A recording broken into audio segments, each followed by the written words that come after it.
WhatsApp class 10th, welcome back to your own channel Madhav की पाठशाला 9th and 10th। तो class 10th आज हम लोग बात करेंगे प्रोबेबिलिटी चैप्टर की, जो आपके 5 मार्क्स को गारंटी करेगा। और हाँ, इसमें सारे बेसिक कॉन्सेप्ट्स को अच्छे से समझेंगे और साथ के साथ क्वेश्चंस की भी प्रैक्टिस करेंगे।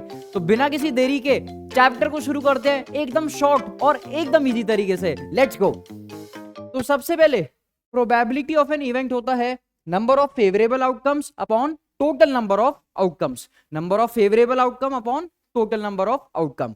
अब किसी भी चीज की जो प्रोबेबिलिटी होती है किसी भी इवेंट की, वो मिनिमम 0 हो सकती है और मैक्सिमम 1 हो सकती है।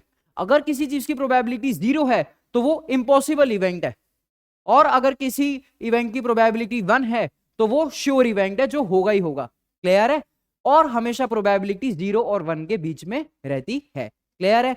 तो probability of an event happening plus probability of an event not happening, इन दोनों को प्लस करके हमेशा क्या आता है? 1 आता है। मान लो आपको गिवन है कि आपके टेस्ट में अच्छे मार्क्स आने की प्रोबेबिलिटी है 0.9, तो नहीं आने की कितनी है? आप 1 में से माइनस कर दो 0.9 को, तो आ जाएगा 0.1। क्लियर है? तो ये होता है probability of an event happening plus probability of an event not happening, इसके ऊपर बार लगा दिया, इज इक्वल्स टू 1। अब हम समझेंगे 3 थ्योरी को, एक कार्ड थ्योरी, एक डाइस थ्योरी और एक कॉइन्स की थ्योरी को। तो आइए शुरू करते हैं। तो सबसे पहले आता है हमारा कार्ड थ्योरी। एक डेक ऑफ कार्ड में कितने कार्ड्स होते हैं? 52 कार्ड्स होते हैं, जो कि 4 ग्रुप्स में डिवाइडेड होते हैं। पहला होता है हमारा डायमंड। डायमंड में कितने कार्ड्स होते हैं? 13। उसके बाद होता है हार्ट, जिसमें 13 कार्ड्स होंगे, क्लब जिसमें 13 कार्ड्स होंगे, और स्पेड जिसमें 13 कार्ड्स होंगे। क्लियर है? डायमंड और हार्ट कौन से कलर का होता है? रेड कलर का। और क्लब्स और स्पेड कौन से कलर का होता है? ब्लैक कलर का। क्लियर है ये बात? अब पहला कार्ड सारे ही ग्रुप्स में कौन सा होता है? S card. कौन सा होता है? S card. और उसके बाद 2 3 4 5 6 7 8 9 10 तक कार्ड्स होते हैं। उसके बाद king queen jack. King queen jack होते हैं हमारे फेस कार्ड्स। क्लियर है? तो एक होता है एस कार्ड, एक होता है फेस कार्ड। तो आप अगर देखो चारों ग्रुप्स का मिला के टोटल कितने फेस कार्ड्स होते हैं? टोटल हमारे 3 3 3 3 मतलब 12 फेस कार्ड्स होते हैं। अच्छा, टोटल रेड कार्ड्स कितने हैं? ये भी 13 रेड कार्ड्स हैं डायमंड, और ये भी 13 रेड कार्ड्स हैं हार्ट। तो 26 हमारे टोटल रेड कार्ड्स होते हैं। क्लियर है ये बात? दोबारा से, 4 ग्रुप, डायमंड, हार्ट, क्लब और स्पेड। डायमंड और हार्ट कौन सा होता है? रेड कलर का होता है। क्लब्स और स्पेड कौन सा होता है? ब्लैक कलर का होता है। पहला कार्ड एस कार्ड, 2 3 4 5 6 7 8 9 10, फिर किंग क्वीन जैक, ये तीनों है फेस कार्ड्स। क्लियर है क्लास 10? आइए कुछ क्वेश्चंस को देखते हैं। तो सबसे पहले पूछा आपसे प्रोबेबिलिटी ऑफ किंग। अब मेरे को बताओ क्लास 10 किंग कितने होते हैं? 1 2 3 4। तो क्या हो गई प्रोबेबिलिटी हमारी? It will be 4 upon 52। आप हमेशा इसको सिंप्लीफाई करके लिखोगे, ठीक है? Probability of a face card, कितने फेस कार्ड्स होते हैं? 3 3 3 3 मतलब 12। तो 12 बाय 52। क्लियर है? Probability of getting a red card, red कितने होते हैं? डायमंड और हार्ट। तो 13 और 13 26 बाय 52। फिर आपका probability of getting red face card, face card 12 होते हैं, पर रेड फेस कार्ड कितने होते हैं हमारे? Correct, 6 by 52। इनके आंसर सारे क्वेश्चंस के कमेंट में जरूर ट्राई करना on your own. Probability of not a face card, face card नहीं होना चाहिए। फेस कार्ड कितने होते हैं? 12 नहीं होना चाहिए, तो 52 माइनस 12 कितना हो जाएगा? 40। तो 40 बाय 52। क्लियर है क्लास 10th कार्ड थ्योरी?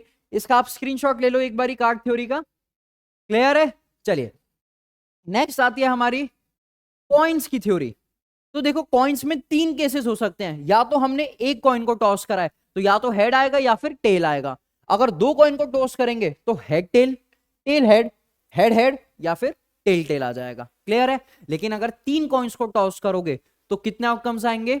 2 की पावर 3 मतलब 8 आउटकम्स आएंगे। और आप उनको लिखोगे कैसे? जो 2 कॉइन्स टॉस करने पे आते हैं उन्हीं को आपने लिख दिया head tail, tail head, head head और टेल टेल। और एक और बारी लिख दिया head tail, tail head, head head और टेल टेल। क्लियर है? अब एक बार इस सब के आगे क्या लगा देना? हेड लगा देना। और दूसरी बार इस सब के आगे क्या लगा देना? टेल लगा देना। तो इस तरीके से आपके 8 सैंपल स्पेस में हमारे एलिमेंट्स आ जाएंगे। क्लियर है? तो ये हमारे 8 आउटकम्स होते हैं अगर 3 कॉइन्स को टॉस कराए। आपको समझ आ गया कैसे निकालना है? पहले एक बारी head tail, tail head, head head और टेल टेल लिख दो, और दोबारा से ये लिख दो। और ऊपर वाली लाइन में सबके आगे हेड लगा दो, नीचे वाली लाइन में सबके आगे टेल लगा दो। क्लियर है ये? तो इस तरीके से बड़े इजीली आप सैंपल स्पेस बना सकते हैं। चलिए क्वेश्चंस की बात करते हैं। 2 अनबायस्ड कॉइन्स आर टॉस, तो 2 कॉइन्स वाली कैटेगरी है, ठीक है।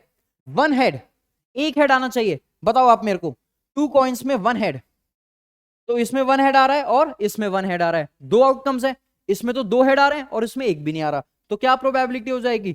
2/4। क्लियर? 1 टेल, 1 टेल किस में आएगा? हेड टेल में और टेल हेड में, तो ये भी क्या हो गया? 2/4।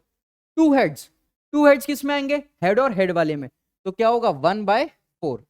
एटलीस्ट 1 हेड, कम से कम 1 हेड तो आना ही चाहिए। तो देखो इसमें हमारा एक हेड आ रहा है, इसमें एक हेड आ रहा है, इसमें 2 आ रहे हैं, लेकिन एक तो आ ही रहा है ना। एटलीस्ट मतलब कम से कम एक तो आना ही चाहिए, ठीक है। तो क्या हो गया? 3/4। एट मोस्ट 1 हेड, ज्यादा से ज्यादा एक हेड आना चाहिए, एक भी ना आए तो भी चलेगा। तो हेड टेल, टेल हेड और टेल टेल भी इसका आउटकम होगा, तो 3/4। और नो हेड, एक भी हेड नहीं आना चाहिए, तो वो खाली टेल और टेल में आएगा, जो कि है 1/4। क्लियर है ये? आइए, 3 अनबायस्ड कॉइन्स आर टॉस्ड, अब 3 कॉइन्स को टॉस करा है आपने, तो 8 आउटकम्स आएंगे, ठीक है। 1 हेड, आप मेरे को देख के बताओ 1 हेड किस किस में आ रहा है? देखो 1 2 3 है ना, तो 3 में क्या आ रहा है हमारा? 1 हेड, तो ये प्रोबेबिलिटी हो गई 3/8। क्लियर है? 2 हेड्स, 2 हेड्स किस किस में आ रहे हैं? 1 2 3, तो 2 हेड्स किस किस में आ रहे हैं? 3/8 में, तो ये भी हो गया 3/8। ऑल हेड्स, सारे हेड तो खाली एक ही में आएंगे, तो 1/8। एटलीस्ट 2 हेड, कम से कम 2 हेड तो होने ही चाहिए, ज्यादा भी हो सकते हैं, तो 1 2 3, ये नहीं आएगा, ये नहीं आएगा, ये नहीं आएगा, 4। तो कितना आ गया आंसर हमारा? 4/8। क्लियर है क्लास 10? तो उम्मीद है आपको कॉइन्स का समझ आया है। 1 coin, 2 coins and 3 coins. Next हम देखते हैं डाइस की थ्योरी को। तो आप देखो डाइस में या तो हम एक डाइस को रोल करेंगे या फिर हम 2 डाइस को रोल करेंगे।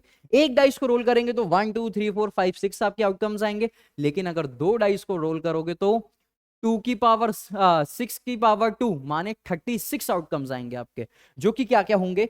आप 1 2 3 4 ऐसे लिखो और 1 2 3 4 5 6 ऐसे लिखो, और फिर 1 1 1 2 1 3 1 4, 2 1 2 2 2 3 2 4, 3 1 3 2 3 3, ऐसे करके आपके 36 आउटकम्स बन जाएंगे। क्लियर है ये बात? आइए इसके क्वेश्चंस को समझते हैं। तो अ डाइस थ्रोन वंस, तो एक सिंगल डाइस को हमने थ्रो करा है। Probability of getting a prime number, prime कौन कौन सा होता है? 2 होता है, 3 होता है और 5 होता है। 1 is neither prime nor composite, तो हमारी हो गई 3/6। A number lying between 2 and 6, 2 और 6 के बीच में आना चाहिए, तो 3 4 5, तो दोबारा से ये हो गई 3/6। An odd number, odd number मतलब 1 3 5, तो दोबारा से प्रोबेबिलिटी हो गई आपकी 3/6 क्लास 10th, ठीक है। आइए, अ डाइस थ्रोन ट्वाइस, अब 2 बार थ्रो कराए, probability of 5 will not come either of the time, मतलब पहली बारी में भी 5 नहीं आएगा और दूसरी बारी में भी, तो 5 वाले ग्रुप पे आ जाओ। देखो यहां पे इन सब में 5 आ रहा है, कितने में? 1 2 3 4 5 6, और इस लाइन में भी 5 आ रहा है, कितने में? 1 2 3 4 5 6, लेकिन ये वाला दोनों में कॉमन आ रहा है, तो इसको हम एक ही बारी गिनेंगे। तो टोटल कितने हो गए? 1 2 3 4 5 6, 1 2 3 4 5, मतलब 11 आउटकम्स हो गए, जिनमें 5 एक ना एक बार तो आ ही रहा है। तो हमसे क्या पूछा है? 5 एक भी बार नहीं आना चाहिए, तो टोटल आउटकम 36 में से 11 माइनस कर दो, कितना बचेगा? 25 बचेगा, 25/36। 5 विल कम एटलीस्ट वंस, 5 एक बार तो आएगा ही, तो कितने 5 थे? अभी अभी हमने काउंट करा था, 11/36। क्लियर है क्लास 10th? आइए और ऐसे क्वेश्चन देखते हैं। तो आपने 2 डाइस को थ्रो करा है, डबलेट, डबलेट आने के चांस, डबलेट कौन से हैं? ये वाले 1 1 2 2 3 3 4 4 5 5 6 6, कितने डबलेट्स हैं? डबलेट्स है हमारे 6/36। आप याद रखना, आपको इसको लोएस्ट फॉर्म में कट जरूर कर देना, ठीक है। Sum of the numbers on 2 dice is always 7, 2 dice को प्लस करके हमेशा क्या आ रहा है? 7। तो देखो कौन कौन से इसमें है? 1 6 2 5 3 4 4 3 5 2 6 1, तो इन सब में क्या आ रहा है हमेशा? सम 7, तो 1 2 3 4 5 6, अगेन क्या हो जाएगा? 6/36। और last, an even number on the first dice and the multiple of 3 on the other, तो even number on the first dice, मतलब फर्स्ट डाइस पे इवन नंबर आना चाहिए, तो ये वाला इवन है, ये वाला इवन है और ये वाला इवन है। और दूसरे डाइस पे 3 का मल्टीपल आना चाहिए। देखो देखो, इस पे इवन आ रहा है, दूसरे पे 3 का मल्टीपल आ रहा है, इस पे भी पहले पे इवन आ रहा है, फिर 3 का मल्टीपल आ रहा है। ऐसे ही देखो, इस पे पहले पे इवन आ रहा है, 3 का मल्टीपल, इवन और 3 का मल्टीपल। ऐसे ही देखो, इवन और 3 का मल्टीपल, इवन और 3 का मल्टीपल। तो कितने हमारे 6 आउटकम्स ये भी हो गए। तो इसका भी आंसर क्या होगा, इसका होगा 6/36। क्लियर है क्लास 10? आइए लास्ट क्वेश्चन समझते हैं, जो कि बोर्ड में बहुत बारी पूछा गया है आपसे। तो इसमें आपको बोला है what is the probability of getting 53 Sundays in a leap year. अब लीप ईयर में कितने डेज होते हैं, लीप ईयर में होते हैं 366 डेज, और आप जानते हो 1 वीक में कितने डेज होते हैं, 7 डेज। तो हमने 366 को 7 से डिवाइड कराया और आंसर निकल के आया 52।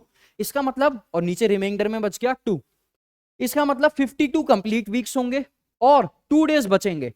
वो जो 2 दिन बचे हैं, ये जो 2 दिन बचे हैं वो क्या क्या हो सकते हैं, आप बताओ। सैटरडे संडे हो सकता है, Sunday Monday, Monday Tuesday, Tuesday Wednesday, Wednesday Thursday, Thursday Friday, या फ्राइडे सैटरडे। तो ऐसे 7 दिन हो सकते, 7 के पेयर हो सकते हैं, मतलब या तो संडे मंडे होगा, मंडे ट्यूसडे, ऐसे 7 पेयर हो सकते हैं। लेकिन हमें क्या चाहिए, हमें चाहिए संडे। तो संडे कब कब आ रहा है, एक तो इसमें आ रहा है संडे और एक इसमें आ रहा है, मतलब 2 आउटकम्स में संडे आ रहा है आउट ऑफ टोटल 7 आउटकम्स। तो प्रोबेबिलिटी ऑफ 53 संडे क्या हो गई, 2/7।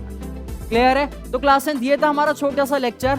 अगर आपको समझ आया तो वीडियो को लाइक करना, और अगर समझ नहीं आया तो डोंट वरी, अपने डाउट्स को कमेंट में करो और वीडियो को एक बार दोबारा वॉच करो। लेकिन अगर तब भी समझ ना आए तो अपने डाउट्स को कमेंट में लिखो, कोशिश करेंगे वो सॉल्व करने की। इसी के साथ नेक्स्ट वीडियो में मिलते हैं। Let's go Madhav army.